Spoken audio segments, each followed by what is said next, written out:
साथियों नमस्कार, कृषि दर्शन कार्यक्रम में आपका स्वागत है। साथियों, कृषि दर्शन कार्यक्रम के माध्यम से हम कृषि संबंधित नई नई जानकारी आपके समक्ष लेकर आते हैं। तो साथियों, जैसा कि आपको पता है, हमारा किसान भाई जी तोड़ मेहनत करता है और अच्छा उत्पादन करता है। और कई बार देखने को ये मिलता है कि वो अच्छा उत्पादन तो कर रहा है, परंतु उसे उसकी उपज का सही दाम नहीं मिल पाता। तो यह जानना बहुत आवश्यक हो जाता है कि वह खाद्य प्रसंस्करण के बारे में जाने। तो साथियों, इसी से जुड़ा आज का हमारा विषय है खाद्य प्रसंस्करण व्यवसाय और प्रशिक्षण। साथियों, इस कार्यक्रम में हमारे साथ हमारे मेहमान हैं डॉक्टर जी के राणा जी। आप कृषि वैज्ञानिक हैं, कृषि विज्ञान केंद्र सिवनी से। आपका कार्यक्रम में बहुत बहुत स्वागत है डॉक्टर साहब। धन्यवाद। साथियों, कार्यक्रम में हमारे साथ प्रगतिशील कृषक होते हैं। तो आज हमारे साथ हैं गजराज जी वर्मा। आप ग्राम कुलास कला से हैं, जिला सीहोर से। आपके द्वारा कृषि क्षेत्र में कई तरीके के नवाचार कार्य किए जा रहे हैं। तो आइए कार्यक्रम की शुरुआत करते हैं। डॉक्टर साहब, पहला प्रश्न हमारा आपसे है, खाद्य प्रसंस्करण क्या है, यह कितना महत्वपूर्ण है, इस बारे में हमारे किसान भाइयों को कुछ बताइए। खाद्य प्रसंस्करण राहुल जी एक विधि है जिसमें विभिन्न प्रकार के कच्चे माल को तकनीकी माध्यम से परिवर्तित करके उपयोग के लिए तैयार किया जाता है, जिससे इसकी सुपाच्यता, इसकी आकार और संरचना में परिवर्तन हो जाता है। साथ ही यह जो है परिवर्तित होने के बाद विभिन्न संक्रमणों से या विभिन्न प्रकार की विकार से रहित हो जाता है, जिससे कि यह हमें किसान भाइयों को खास करके देखते हैं तो अधिक लाभ प्राप्त करने का माध्यम बन जाता है और बेमौसमी उपलब्ध हो जाता है। डॉक्टर साहब, अगर हम प्रमुख फसलों की बात करें तो हमारे किसान भाई कौन कौन सी ऐसी फसलें लगाएं जिसका प्रसंस्करण करना आसान होता है, इस बारे में कुछ बताइए। प्रसंस्करण करने की सहूलियत की अगर से देखते हैं तो सभी फसलें महत्वपूर्ण हैं, मगर मुख्य रूप से हमारे क्षेत्र में जैसे दलहनी अनाज वाली फसलें, तिलहन है, उसके साथ ही उद्यान की फसलें हैं। इनका हम आसानी से अपने क्षेत्र विशेष में ही प्रसंस्करण करके व्यवसाय के तौर पर इसको ले सकते हैं, जिसमें अगर देखते हैं हमारे किसान भाई काफ़ी हद तक काम कर भी रहे हैं कि अदरक है, हल्दी है, केला है, इसके साथ ही आलू है, इत्यादि फसलें जो हैं ये आसानी से प्रसंस्कृत की जाती है और हमारे किसान भाई इसका विक्रय भी कर रहे हैं। तो डॉक्टर साहब, इतनी महत्वपूर्ण जानकारी आपने दी। प्रसंस्करण बहुत ही आवश्यक है हमारे किसान भाइयों को लिए, अगर उनको उनकी उपज का सही दाम चाहिए हो तो साथियों, कार्यक्रम में हमारे साथ सफल कृषक भी हैं गजराज जी वर्मा। तो हमारा अगला प्रश्न आपसे है, गजराज जी, आप किस तरीके की खेती करते हैं और खाद्य प्रसंस्करण की अगर बात करें तो अभी आप क्या कर रहे हैं, आपके बारे में कुछ बताइए। मैं लगभग 15 वर्ष से ऑर्गेनिक खेती कर रहा हूँ जी। वो भी करीबन 15 से 20 एकड़ में, और उसमें मैं विभिन्न प्रकार की फसलें बुआई करता हूँ। जैसे 1 एकड़ में हल्दी लगा रहा हूँ, चने लगा रहा हूँ, धान लगा रहा हूँ, गन्ना लगा रहा हूँ और सब्जियां लगा रहा हूँ। तो ऐसी काफ़ी 20 प्रकार की फसलें तैयार करता हूँ। उसका मैं प्रोसेसिंग करके और उसको मार्केट तक पहुँचाता हूँ। और वो उसमें प्रोसेसिंग में भी मतलब काफ़ी कुछ परेशानियाँ भी जैसे कभी कभी आती है, पर उसको भी सहूलियत करना पड़ता है।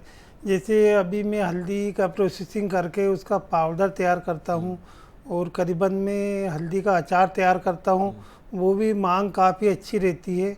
तो एक जैसे सरसों की फसल पैदा करते हैं, फिर उसका प्रोसेसिंग करके उसका तेल बनाते हैं, तेल बना के उसको भी मार्केट तक पहुंचाते हैं। तो गजराज जी, जैसे अभी आपने 4-5 चीज़ों के बारे में बताया, तो आपने यह कैसे शुरुआत की, मतलब शुरुआती दौर में आपने किस चीज़ से शुरू किया और क्या चुनौतियां आई आपको, इस बारे में कुछ बताइए। मैंने लगभग 15 वर्ष पहले ऑर्गेनिक खेती स्टार्ट की। उसके बाद मेरे को कुछ चुनौतियाँ आई, कुछ 1-2 वर्ष फसल कम उत्पादन आता है। फिर मैंने धीरे धीरे उसकी, जैसे सरसों की खली है, राख फास्फेट है, वर्मी कंपोस्ट है, ऐसी काफ़ी मतलब ज़मीन को जो न्यूट्रिशन चाहिए उसकी पूर्ति की। फिर मेरे को फसल, जैसे लोग केमिकल की फसल तैयार करते हैं, इस प्रकार ही मेरे को वापस उत्पन्न वो को वही आ गया। परंतु उसमें बहुत सारी चुनौतियां उस समय थी जब मैं उत्पादन तो करता था पर मार्केट उपलब्ध नहीं हो पाता था। फिर मैंने सोचा जैसे लोग केमिकल का अनाज जहाँ बेचते वहीं मेरे को ऑर्गेनिक अनाज बेचना पड़ रहा, और मेरी मेहनत ज़्यादा है और उनकी मेहनत कम है और दाम बराबर मिलते हैं। तो फिर मैंने उसको प्रोसेसिंग के ऊपर गया मैं।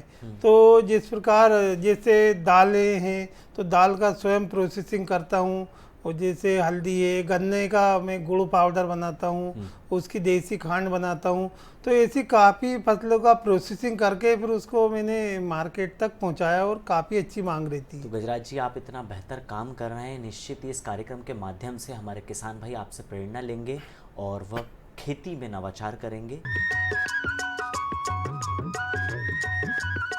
प्रधानमंत्री किसान सम्मान निधि की 20वीं किस्त 2 अगस्त को जारी होगी। वाराणसी में आयोजित कार्यक्रम से प्रधानमंत्री श्री नरेंद्र मोदी किसानों को जारी करेंगे किस्त। किसानों के खातों में सीधे लाभ पहुंचाने के लिए अभियान के रूप में देशव्यापी कार्यक्रम का आयोजन होगा। प्रधानमंत्री किसान सम्मान निधि की अगली किस्त 2 अगस्त को जारी की जाएगी। इस संबंध में केंद्रीय कृषि एवं किसान कल्याण मंत्री और ग्रामीण विकास मंत्री श्री शिवराज सिंह चौहान की अध्यक्षता में एक उच्च स्तरीय बैठक आयोजित की गई। केंद्रीय मंत्री ने राष्ट्रीय, राज्य, जिला और ग्रामीण स्तर पर किसानों को कार्यक्रम से जोड़ने के लिए अधिकारियों को आवश्यक दिशा निर्देश दिए और देशव्यापी स्तर पर अभियान के रूप में कार्यक्रम आयोजित करने के लिए रूपरेखा तय करने को कहा। कृषि विज्ञान केंद्रों को तैयारियों को लेकर निर्देश देते हुए केंद्रीय कृषि मंत्री ने कहा कि प्रधानमंत्री के नेतृत्व में 6,000 रुपए की राशि 3 किस्तों में जारी होती है और प्रत्येक 4 माह में एक किस्त जारी की जाती है, जिसके माध्यम से प्रधानमंत्री के मार्गदर्शन में हमें किसानों तक लाभ सुनिश्चित करने का अवसर प्राप्त होता है। इस पूरी प्रक्रिया में केवीके की महत्वपूर्ण भूमिका रहती है। इस बार भी केवीके की मजबूत भूमिका अपेक्षित है, जिसके लिए तैयारियां शुरू कर दी जानी चाहिए। यह कार्यक्रम किसानों तक सीधे लाभ पहुंचाने और जन जागरूकता अभियान का माध्यम भी है, इसीलिए कार्यक्रम एक उत्सव और एक मिशन के रूप में आयोजित होना चाहिए। केंद्रीय कृषि मंत्री ने किसान भाई बहनों से भी आह्वान किया कि वे बड़ी संख्या में 2 अगस्त को पीएम किसान सम्मान निधि की किस्त जारी होने वाले कार्यक्रम से जुड़ें।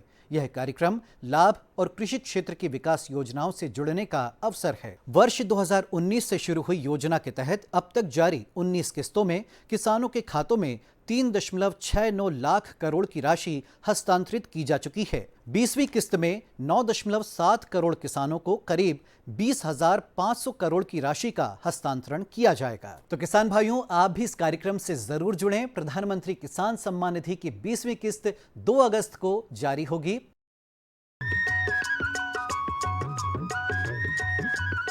डॉक्टर साहब, अगला प्रश्न हमारा आपसे है, खाद्य प्रसंस्करण की विभिन्न विधियां या तकनीक के बारे में हमारे किसान भाइयों को कुछ बताइए। खाद्य प्रसंस्करण की विभिन्न विधियों को अगर देखते हैं हम, तो मुख्य रूप से 3 प्रकार की हैं, जिसमें भौतिक, रासायनिक और जैविक। जी। भौतिक विधि विशेष की अगर बात करते हैं तो इसमें हमारा किसान भाई इससे चिरपरिचित है, जिसमें हमारे विभिन्न प्रकार के फसलों का जो है रूप परिवर्तित करके या उसको सूखा करके या उसके टुकड़े बना करके या उसके आकार या संरचना को बदल के, साथ ही इसके साथ अगर देखते हैं तो किसी गूदे वाली फसल अगर है तो उसका गूदा निकाल के पल्प मार्केटिंग या ग्रेडिंग वगैरह करके इसको विक्रय करता है। दूसरा है अपना रासायनिक विधि। तो रासायनिक विधियों से हमारी जो गृहिणियाँ हैं परिचित है कि रासायनिक विधियों में घरों में जो उपलब्ध होती है, शर्करा मान के चलिए या नमक या तेल, इनसे भी विभिन्न प्रकार के उत्पाद, जैसे हम अचार देखते हैं, मुरब्बा है, जैम है, जेली इत्यादि उत्पाद बना करके और ब्रांडिंग करके व्यवसाय के तौर पर ले सकते हैं। और अंतिम में अगर देखते हैं जैविक विधि, तो किण्वन विधि से भी बहुत प्रकार के पदार्थ बनते हैं। सामान्य तरीके से हमारे किसान भाइयों के समझ के अगर देखते हैं तो इससे इथाइल अल्कोहल या जिसको हम अल्कोहल बोलते हैं, जो हमारे जनजातीय बंधुओं के लिए खासकर से महुआ जिस क्षेत्र में उत्पादन होता है वहाँ पर इसका किण्वन करके और इसे शराब या अल्कोहल निकाल करके और इसको ब्रांडिंग पैकेजिंग करके बेचा जा रहा है, जिसमें मध्य प्रदेश शासन की तरफ से वन विभाग काफ़ी हद तक सहायता करता है और इनको आय को बढ़ाने के लिए, उत्तरोत्तर उन्नति करने के लिए मार्गदर्शन देता रहता है। तो डॉक्टर साहब, अगर हम बात करें कि खाद्य प्रसंस्करण, तो आसान भाषा में हमारे किसान भाई ऐसे भी समझ सकते हैं कि वह अपने खेत से सीधा गेहूं ना बेचें, गेहूं से बना आटा बेचें तो उनको दाम मिलेगा। या कई बार ये होता है कि सीज़न में फसलों का उत्पादन इतना सरप्लस हो जाता है कि मंडियों में उसे अच्छे रेट नहीं मिलते। तो ऐसी स्थिति में हमारे किसान भाइयों को ये ध्यान रखना है कि वह उस चीज़ का खाद्य प्रसंस्करण करें और उनको उचित दाम मिलेगा। अगला प्रश्न सर हमारा खाद्य प्रसंस्करण से ही जुड़ा है कि शासन के द्वारा किस प्रकार की योजनाएं संचालित की जा रही है वर्तमान में, इस बारे में हमारे किसान भाइयों को बताइए। शासन की ओर से केंद्र सरकार और राज्य सरकार दोनों ही प्रयास कर रही है, जिसमें मुख्य रूप से विभिन्न योजनाएं अगर हम बात करते हैं तो संपदा योजना है, राष्ट्रीय कृषि विकास योजना है, इसके साथ ही MIDH योजना है और PMFME, ऐसी मुख्य योजनाएं अभी संचालित हो रही है, जिसमें मुख्य रूप से जो हमारे किसान भाइयों के बीच में PMFME योजना है, तो इस योजना का क्रियान्वयन राज्य शासन करती है, जबकि वित्तीय सहायता केंद्र सरकार देती है। और इसमें लगभग परियोजना लागत का 35% अनुदान शासन देती है और इसमें विभिन्न प्रकार के संयंत्र या उसका उन्नयन अगर करना है तो इसके लिए वित्तीय सहायता मिलती है।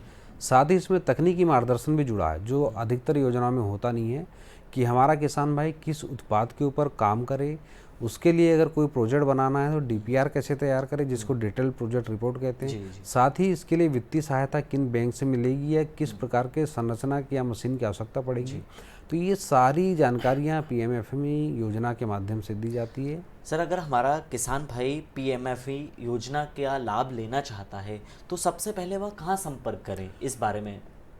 अपने क्षेत्र विशेष में अगर कृषक भाई हमारे PMFME योजना की जानकारी लेना चाहते हैं या योजना का लाभ लेना चाहते हैं तो अपने क्षेत्र में अगर उद्यान की विस्तार अधिकारी हैं तो उनसे संपर्क कर सकते हैं, या अगर अपने क्षेत्र में कोई कृषि विज्ञान केंद्र है तो वहाँ डायरेक्ट जाकर के संपर्क कर सकते हैं, जिससे वहाँ के वैज्ञानिक या विशेषज्ञ इस योजना के बारे में जानकारी देंगे। और मूलतः यह जिले के जो उद्यान की विस्तार अधिकारी होते हैं उनके माध्यम से क्रियान्वित होती है।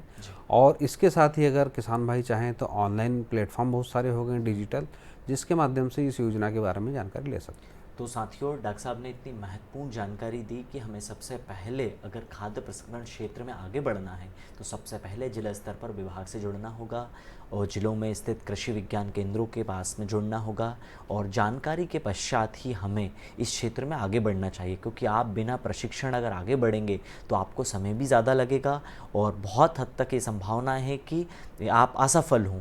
तो बेहतर है कि आप प्रशिक्षण लेके आगे बढ़ें। डॉक्टर साहब, इसी से जुड़ा आज का हमारा प्रश्न है कि प्रशिक्षण को लेकर किस प्रकार के कार्यक्रम चलाए जा रहे हैं और कहां पर हमारा किसान भाई प्रशिक्षण ले सकता है? जी, प्रशिक्षण हमारे किसान भाइयों के लिए समय समय पर शासन की तरफ से आयोजित की जाते हैं।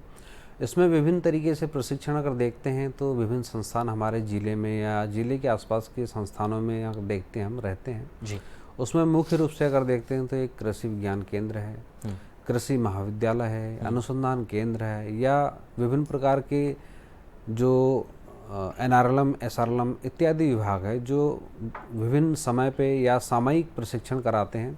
प्रशिक्षण की अवधि विशेष तरीके से अगर देखते हैं तो कभी 1 दिन की, 2 दिन की, या कभी कभी मासिक भी होती है, जिसमें खास करके अभी भारत सरकार स्किल इंडिया या कौशल विकास के ऊपर ध्यान दे रही है, जिसमें मासिक प्रशिक्षण योजना बनाई गई है जो विभिन्न जिलों में विभिन्न विशेषज्ञों के माध्यम से दिए जाते हैं और हमारे काफ़ी सारे किसान भाई इससे लाभान्वित भी हो रहे हैं। प्रधानमंत्री किसान सम्मान निधि की 20वीं किस्त 2 अगस्त को जारी होगी। वाराणसी में आयोजित कार्यक्रम से प्रधानमंत्री श्री नरेंद्र मोदी किसानों को जारी करेंगे किस्त। किसानों के खातों में सीधे लाभ पहुंचाने के लिए अभियान के रूप में देशव्यापी कार्यक्रम का आयोजन होगा।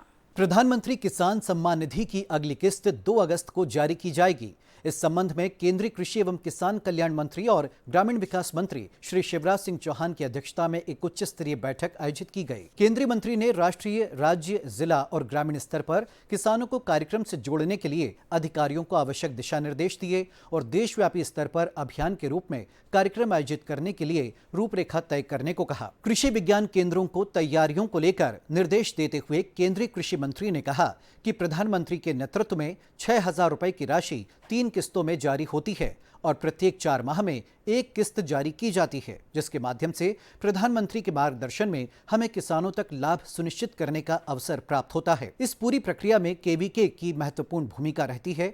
इस बार भी केवीके की मजबूत भूमिका अपेक्षित है, जिसके लिए तैयारियां शुरू कर दी जानी चाहिए। यह कार्यक्रम किसानों तक सीधे लाभ पहुंचाने और जन जागरूकता अभियान का माध्यम भी है, इसीलिए कार्यक्रम एक उत्सव और एक मिशन के रूप में आयोजित होना चाहिए। केंद्रीय कृषि मंत्री ने किसान भाई बहनों से भी आह्वान किया कि वे बड़ी संख्या में 2 अगस्त को पीएम किसान सम्मान निधि की किस्त जारी होने वाले कार्यक्रम से जुड़ें। यह कार्यक्रम लाभ और कृषि क्षेत्र की विकास योजनाओं से जुड़ने का अवसर है। वर्ष 2019 से शुरू हुई योजना के तहत अब तक जारी 19 किस्तों में किसानों के खातों में 3.69 लाख करोड़ की राशि हस्तांतरित की जा चुकी है। 20वीं किस्त में 9.7 करोड़ किसानों को करीब 20,500 करोड़ की राशि का हस्तांतरण किया जाएगा। तो किसान भाइयों, आप भी इस कार्यक्रम से जरूर जुड़ें। प्रधानमंत्री किसान सम्मान निधि की 20वीं किस्त 2 अगस्त को जारी होगी।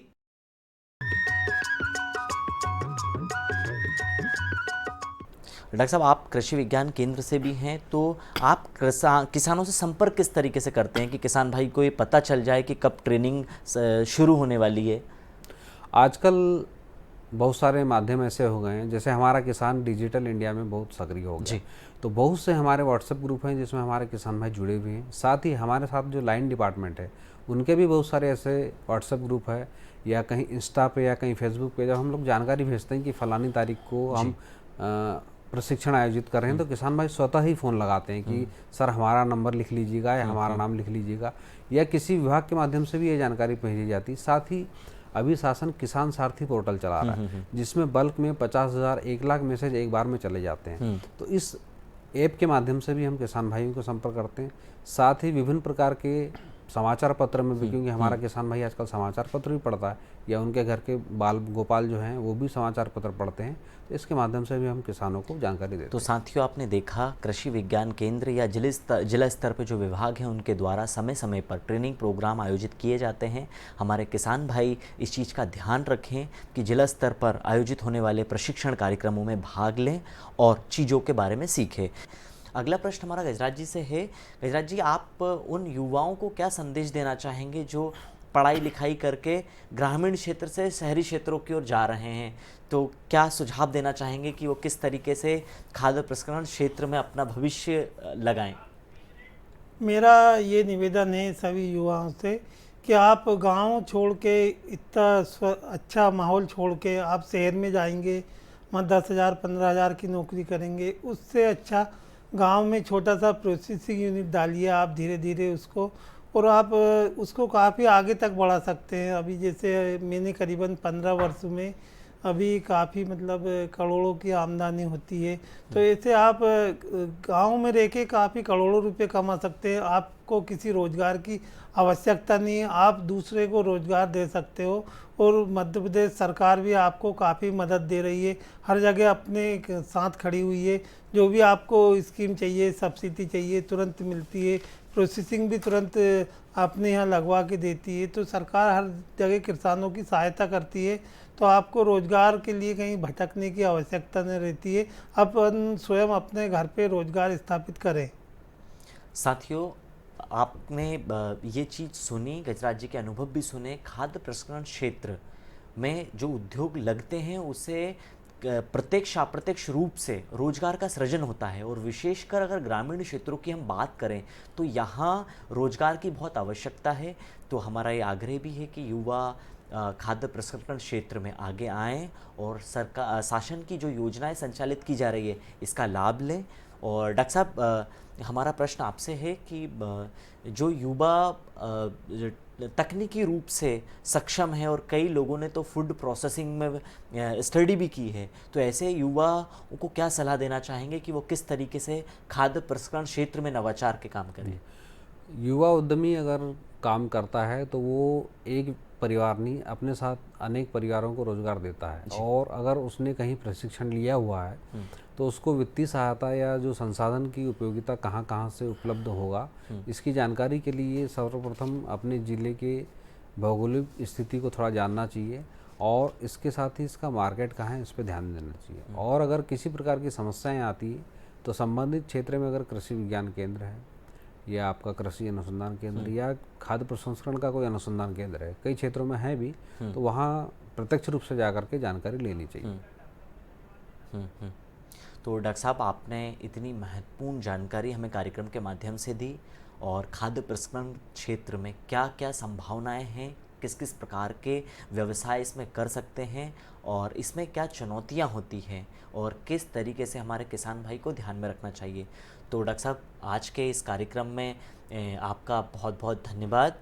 और गजराज जी, आप कार्यक्रम में आए, आपने इतने सुझाव दिए, और किस प्रकार से आपने ट्रेनिंग ली और जो आपने विदेश तक भ्रमण किए उसके बारे में हमारे किसान भाइयों को बताया, निश्चित ही वो आपसे प्रेरणा लेकर अपने क्षेत्रों में अच्छा काम करेंगे। आपका भी कार्यक्रम में बहुत बहुत धन्यवाद। साथियों, हर चीज़ का एक वक्त होता है, वक्त हो चला है खबरें खेती का, तो आइए देखते हैं खबरें खेती की। नमस्कार किसान भाइयों, खबरें खेती की में आपका स्वागत है। सबसे पहले एक नजर कृषि से जुड़े आज के प्रमुख समाचारों पर। उद्यानिकी फसलों के लिए बेहतर विपणन, ग्वालियर में उद्यानिकी फसल मंडी आवश्यक, सोयाबीन की फसल में खरपतवार नियंत्रण, खरीफ फसलों में पौध संरक्षण और संतरे के बागों में कीट नियंत्रण। और चलिए अब देखते हैं समाचारों को विस्तार से। प्रदेश में उद्यानिकी फसलों के लिए बेहतर बाजार उपलब्ध कराने के उद्देश्य से उद्यानिकी फसलों के विपणन के लिए बेहतर बनाए जाने के प्रदेश में तेजी से प्रयास किए जा रहे हैं। इसी कड़ी में उद्यानिकी एवं खाद्य प्रसंस्करण मंत्री श्री नारायण सिंह कुशवाहा की अध्यक्षता में उद्यानिकी फसल मार्केटिंग गठन सलाहकार बोर्ड की बैठक हुई, और इस बैठक में कृषि उत्पादन आयुक्त श्री अशोक वर्णवाल समेत अन्य अधिकारी उपस्थित रहे। मंत्री श्री नारायण सिंह कुशवाहा ने कहा कि उद्यानिकी फसलों के उत्पादक कृषकों को उनकी फसल का उचित दाम दिलवाने के उद्देश्य से राज्य शासन द्वारा पृथक से उद्यानिकी फसल उपज मंडी बोर्ड बनाने पर कार्य प्रारंभ किया गया है। वर्तमान में मध्य प्रदेश कृषि उपज मंडी अधिनियम 1972 के अधीन मध्य प्रदेश राज्य कृषि विपणन बोर्ड का गठन किया गया है। इनमें कृषि और उद्यानिकी की फसलों का क्रय विक्रय एक ही परिसर में किया जाता है। प्रदेश की 25 कृषि उपज मंडी समिति हैं, जिसमें फल सब्जियों के विक्रय के लिए 174 मंडियां अधिसूचित हैं। नवीन व्यवस्था लागू हो जाने पर फल, फूल, सब्जी फसल के लिए पृथक नवीन परिसर बनाए जाएंगे। प्रस्तावित मंडियों में grading, sorting, packing, pack house, cold storage, cold chain भंडारण आदि सुविधाएं विकसित की जाएंगी। उद्यानिकी मंत्री श्री नारायण सिंह कुशवाहा ने कहा कि ग्वालियर में कृषि उपज मंडी और सब्जी मंडी दोनों नगरीय सीमा लक्ष्मीगंज में होने के कारण शहर का यातायात बाधित होता है। साथ ही मंडी प्रांगण भी समय की मांग के अनुसार अब छोटा होता जा रहा है। उन्होंने कहा कि मंडी बोर्ड को नवीन कृषि उपज मंडी विशेष क्षेत्र विकास प्राधिकरण में शिफ्ट किया जाना चाहिए। इसके लिए मंडी बोर्ड सर्वे कर रिपोर्ट शासन को प्रस्तुत करे। जिन किसान भाइयों ने सोयाबीन की बुआई पहले कर दी है, वे फसल को खरपतवारों से मुक्त करने के लिए निंदाई जरूर करें। बुआई के लिए 15 से 20 दिन में संकरी पत्ती के लिए क्यूजेलोफाप 800 से 1000 ग्राम दवा और चौड़ी पत्ती के लिए क्लोरोम्यूरॉन 12 ग्राम दवा या इमिज़ाथाइपर 750 मिलीलीटर प्रति हेक्टेयर की दर से 500 से 600 लीटर पानी में घोल बनाकर फ्लेट फेन या फ्लेट जेट नोजल की सहायता से पौधों पर समान रूप से छिड़काव करें। खरपतवार नाशक दवा के अभाव में 25 दिन बाद एक निंदाई जरूर करनी चाहिए तथा दूसरी निंदाई आवश्यकतानुसार बुआई के 45 दिन बाद करें, या डोरा या कुल्फा बुआई के 15 से 20 दिन व 30 से 35 दिनों में कतारों के बीच में जरूर चलाना चाहिए। समय से बोई गई मक्का की फसल में प्रथम निराई गुड़ाई 15 से 20 दिन बाद करें। साथ ही सोयाबीन, अरहर की फसल में मौसम साफ होने पर इंटर कल्चर ऑपरेशन करें। सोयाबीन की फसल में इल्ली के नियंत्रण के लिए खेत में पक्षियों के बैठने हेतु टी या वाई आकार की 20 से 25 खूंटियां एवं 8 फेरोमोन ट्रैप प्रति एकड़ लगाएं। सोयाबीन की फसल में सफेद मक्खी या एफिड कीट के नियंत्रण हेतु किसान भाई अपने खेत में विभिन्न स्थानों पर पीला स्टिकी ट्रैप लगाएं। अधिक प्रकोप होने पर इमिडाक्लोरोप्रिड 17.8 SL दवा की 1 मिलीलीटर मात्रा 2 लीटर पानी में मिलाकर छिड़काव करें। इस समय संतरे की फसल में चने की इल्लियों का प्रकोप देखा जा रहा है, जिनका रंग भूरा, हरा व काला होता है और उनके ऊपर धारियां होती हैं जो संतरे की फसल की पत्तियों को छलनी कर देती हैं, जिससे पौधों की बढ़वार रुक जाती है। आप भी अपने संतरे के बगीचों का सही से निरीक्षण करें और अगर आपको अपने बगीचों में इल्लियां नजर आती हैं तो इसके नियंत्रण के लिए ट्राइजोफास दवा की 2 मिलीलीटर मात्रा प्रति लीटर पानी के हिसाब से घोल बनाकर अच्छे से पेड़ों के ऊपर छिड़काव करें। ध्यान रखें, इस समय बारिश का मौसम है, इस समय किसी भी कीटनाशक का छिड़काव करते समय चिप को यानी स्टिकर मिलाकर ही छिड़काव करें। द्विपहिया निंदाई यंत्र। फसलों की निंदाई के लिए यह एक सस्ता, सुलभ और आसानी से प्राप्त होने वाला द्विपहिया निंदाई यंत्र है। यह एक हस्तचलित उपकरण है जिससे काली मिट्टी के शुष्क भूमि क्षेत्र में कतारबद्ध फसलों की निंदाई व गुड़ाई की जाती है। इसमें 2 पहिया ढांचा, कांटे सहित बी ब्लेड, एक यू क्लैंप व एक हत्था लगाया जाता है जिससे यंत्र को आगे धकेलकर व पीछे खींचकर खरपतवार को काटा या उखाड़ा जा सकता है। इसके उपयोग से पौधों को मात्र 1% का नुकसान होता है व हस्तचलित होने के कारण लागत भी कम लगती है। तो किसान भाइयों, खबरें खेती की में इतना ही। मुझे दीजिए अनुमति। नमस्कार। साथियों, खाद्य प्रसंस्करण वाले इस कार्यक्रम में आज आपने डॉक्टर साहब के माध्यम से और हमारे गजराज जी के माध्यम से उनके अनुभव को जाना और किस तरीके से हम खाद्य प्रसंस्करण यूनिट की शुरुआत कर सकते हैं और इसमें क्या क्या चुनौतियों का हमें सामना करना होता है और किस तरीके से शासन की योजनाओं का लाभ लेना है। तो साथियों, आज के इस कार्यक्रम में बस इतना ही। अगले कार्यक्रम में फिर हम आपके समक्ष कृषि संबंधित नई नई जानकारी लेकर आएंगे। तब तक के लिए आज्ञा। नमस्कार।